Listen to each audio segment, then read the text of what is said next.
Maharshi Valmiki, the curator of Ramayana, is also called Adikavi, which means the first poet. And the first epic composed by him was Shriram Katha. In this story, we will uncover how Valmiki got the inspiration to compose Ramayana. Once, the ascetic Valmiki sage met Narad Muni, Trilok Gyani, who travelled the three worlds.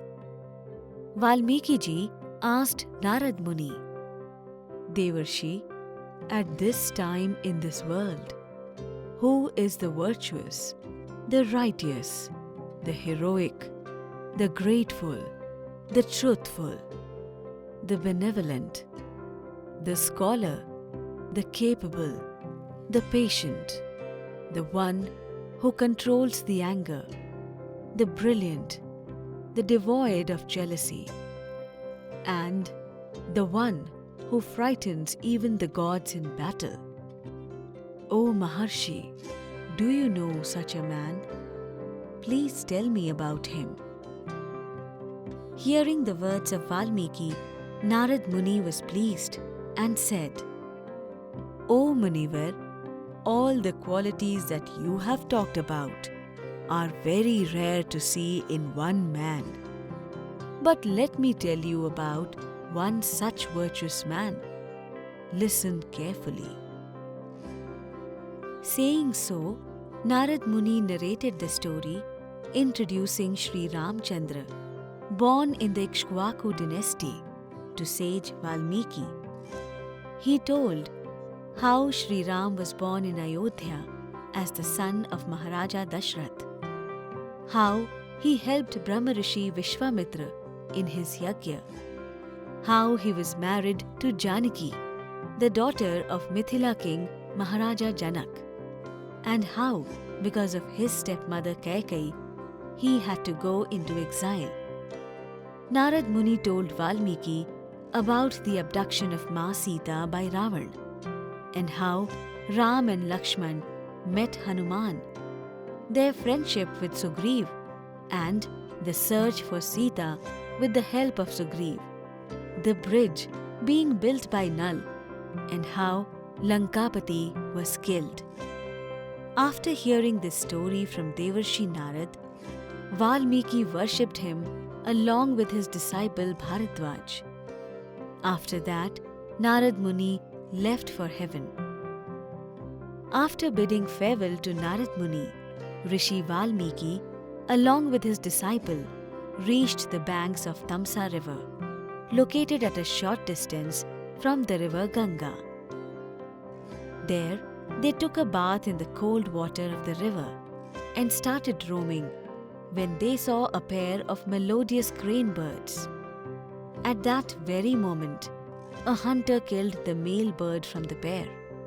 Seeing this, the female bird started mourning in a compassionate voice.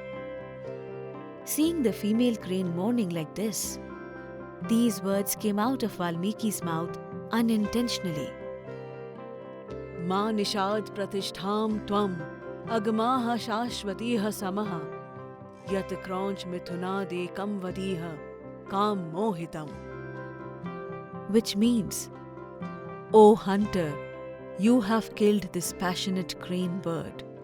Do not come to this forest for many years, or you will not get happiness and peace.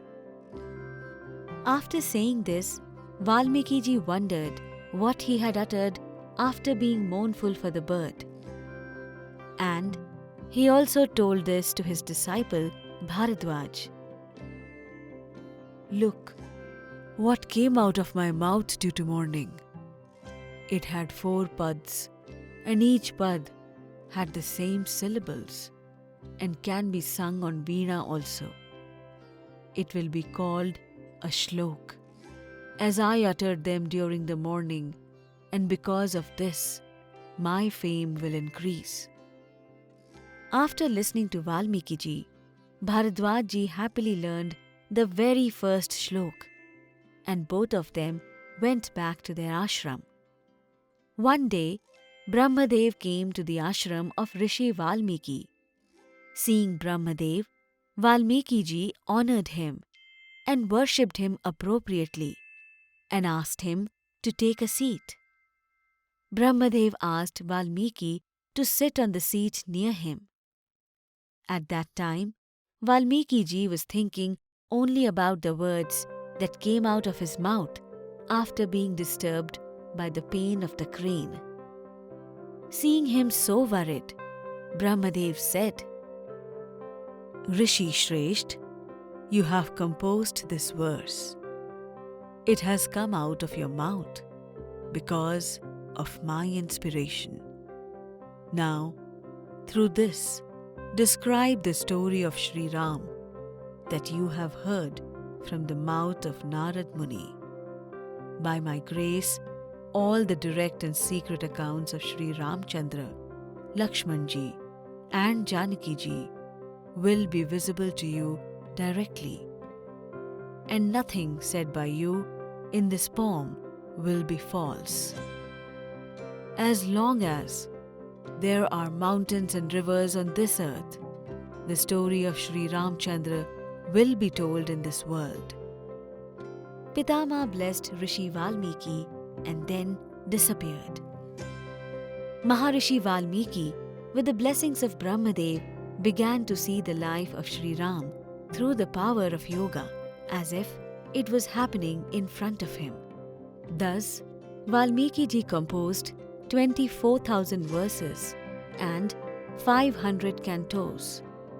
After completing his composition, Maharishi started thinking about whom he should tell this epic to.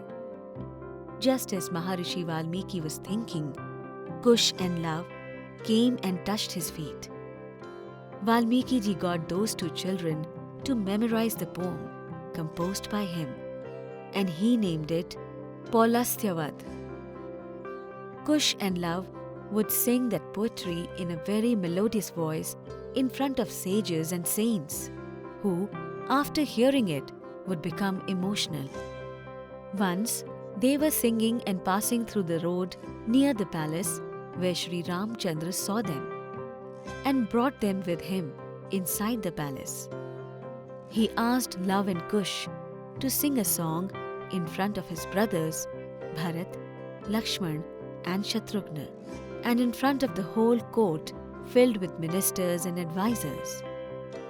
And this is how the Ramayana epic, composed by Maharishi Valmiki, was presented to Shri Ram by his sons in the royal court.